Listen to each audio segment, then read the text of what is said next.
В новую должность с новыми полномочиями в администрации главы Ингушетии объявили о новых назначениях.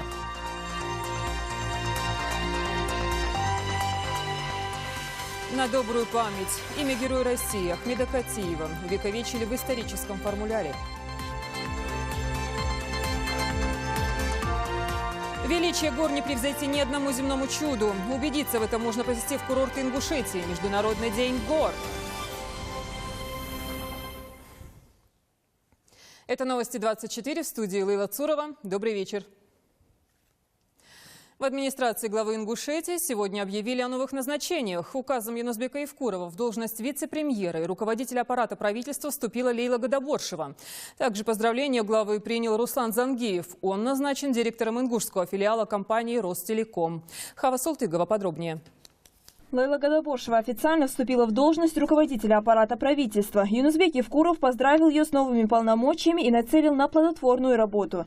Для больших успехов правительство и администрация главы должны тесно взаимодействовать, отметил Евкуров. Глава Ингушетии подчеркнул, что на особый контроль надо взять исполнительность министерств и ведомств, изучить функциональные обязанности заместителей руководителя аппарата правительства, начальников отделов на предмет исполнения ими должностных обязанностей. Должно быть тесное взаимодействие с администрацией. Главный успех правительства – это в плановости работы.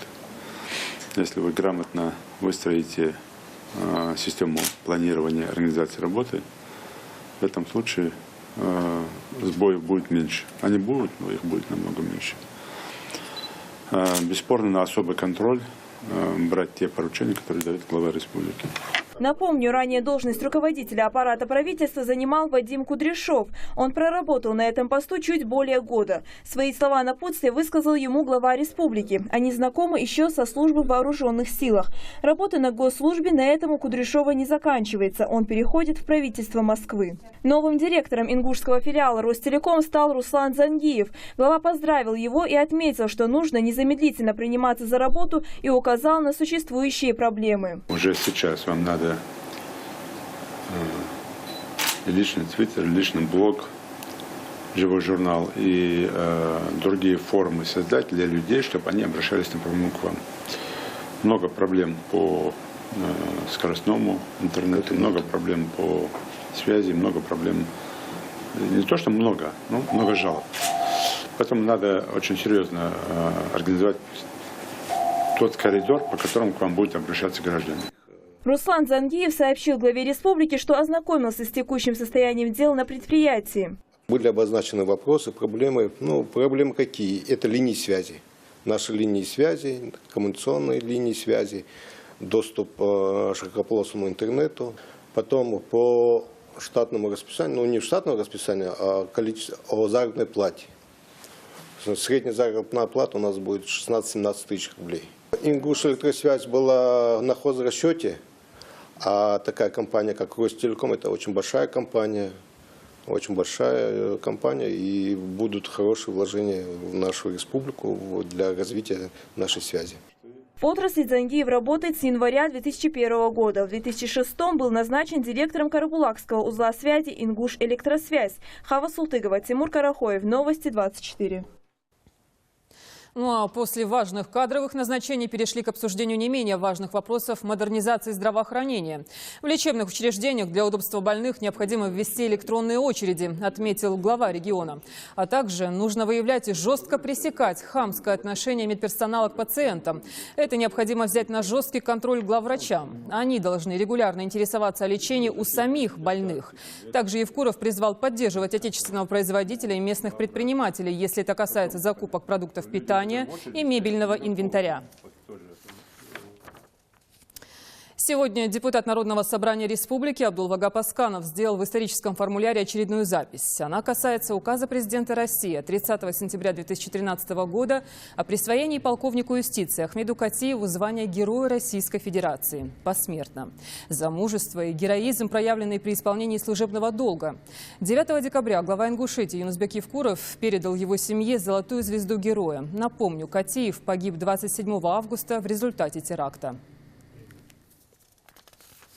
Его имя теперь увековечено на мемориале памяти и славы. В его честь названа школа. А добрый и твердый нрав героя России Ахмеда Катиева навсегда останется в памяти сотен людей, кто был причастен к его профессиональной деятельности и личной жизни. Репортаж Заримы Евлоевой. В знак благодарности за службу своему народу руководство республики вписало в историю еще одно имя. 7-я строка на плите теперь принадлежит Катиеву А.М. На мемориале памяти и славы в списках героев появилось еще одно имя. Это имя председателя Совета Безопасности Ахмеда Катиева, который трагически погиб 27 августа 2013 года. Ахмеда Катиева вспоминает в стенах школы и ставит в пример ученикам. Ахмед и в годы учебы являлся примером для своих одноклассников.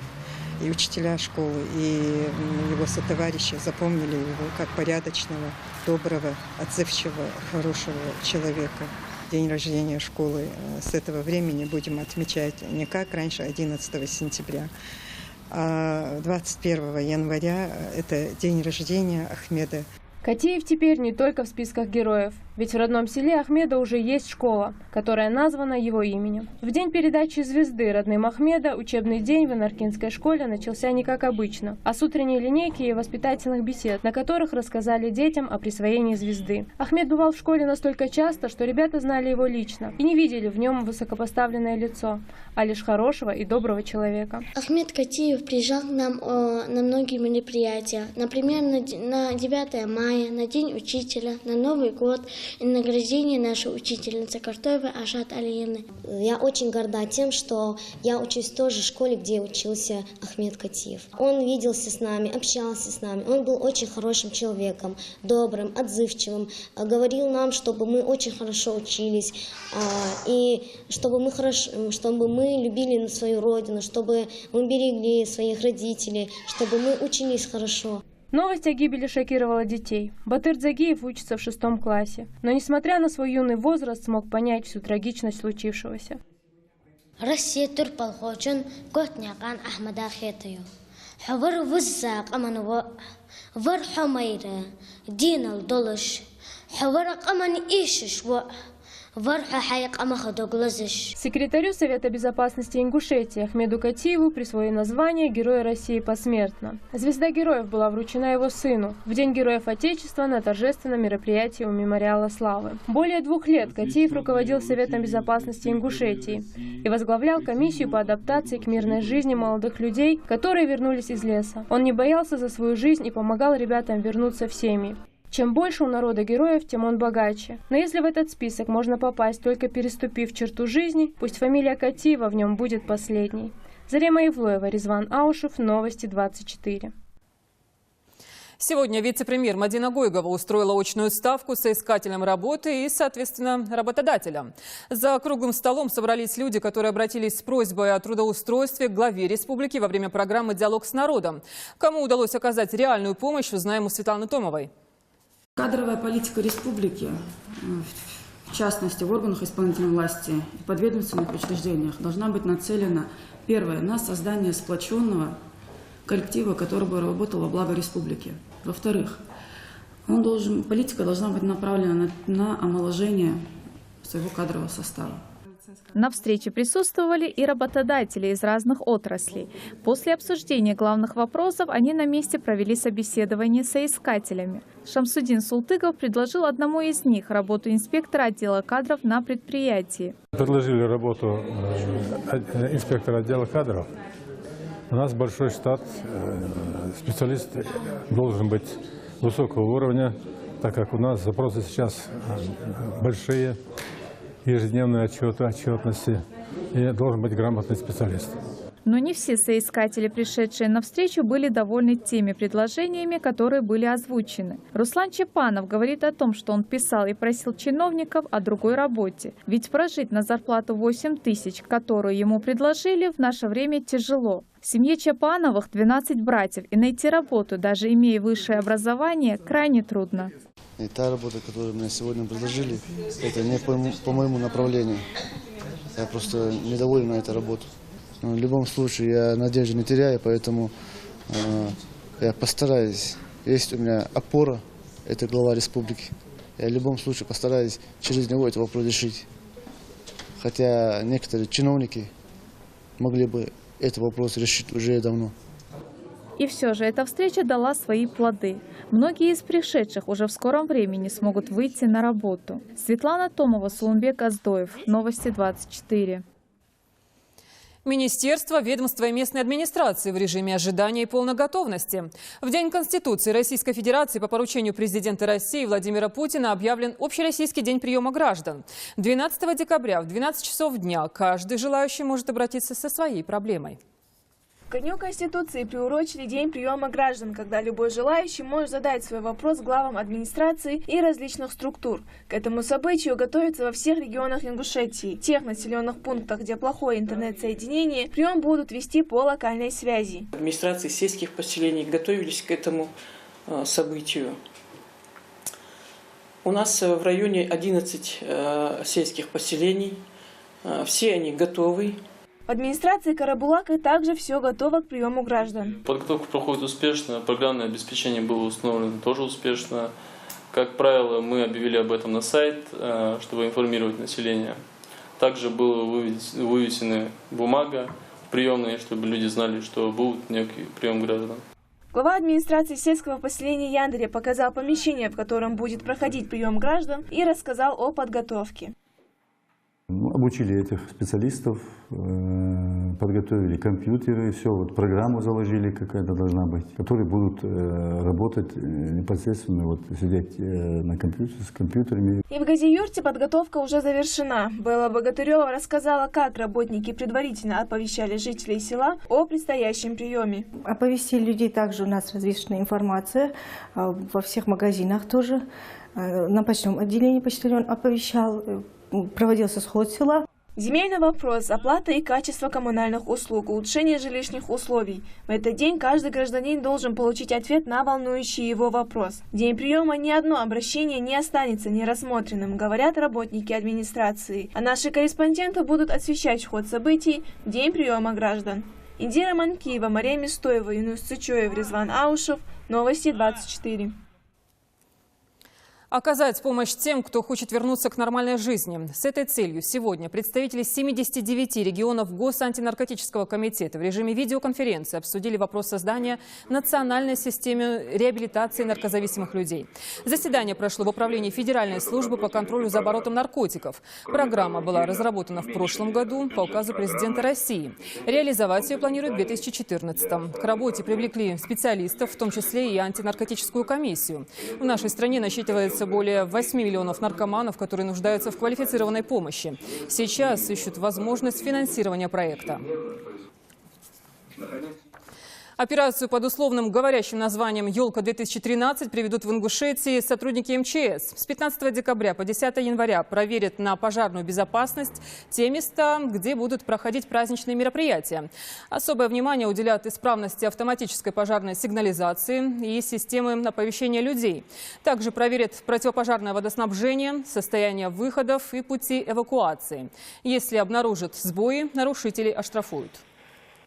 Виновные лица будут привлечены к административной ответственности в соответствии с действующим законодательством. А объекты с грубыми нарушениями требований пожарной безопасности, в отношении них будут приняты самые жесткие меры административного воздействия, это административное приостановление деятельности.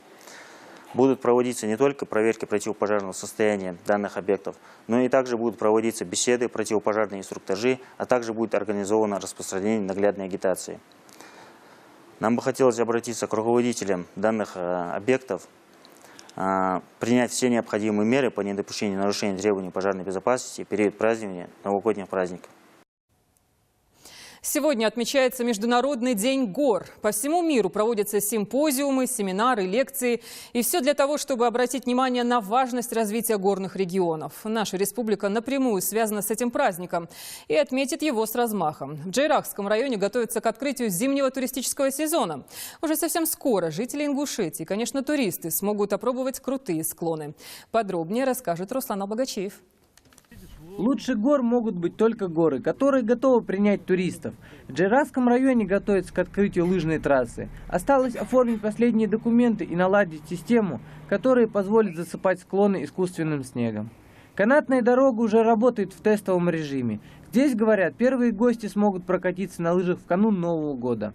В данный момент идет тестирование канатной дороги, испытание контрольно-измерительных приборов, механической части. Это вот по канатной дороге.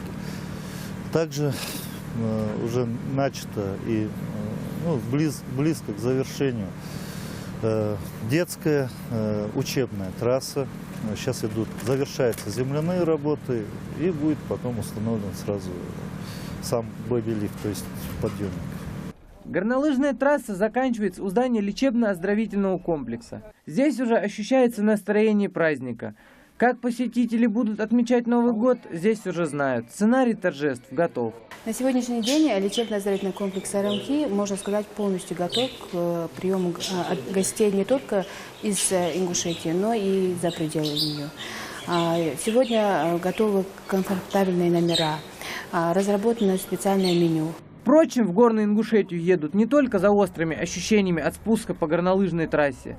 Всего в часе езды на машине один из древнейших христианских храмов России – Тхаба-Ярды, и башенные комплексы Вовнушки, Эгикал, Эрзи. Так что интересно будет любителям не только спорта, но и истории. Руслан Албогачиев, Юнус Цычоев, Новости 24.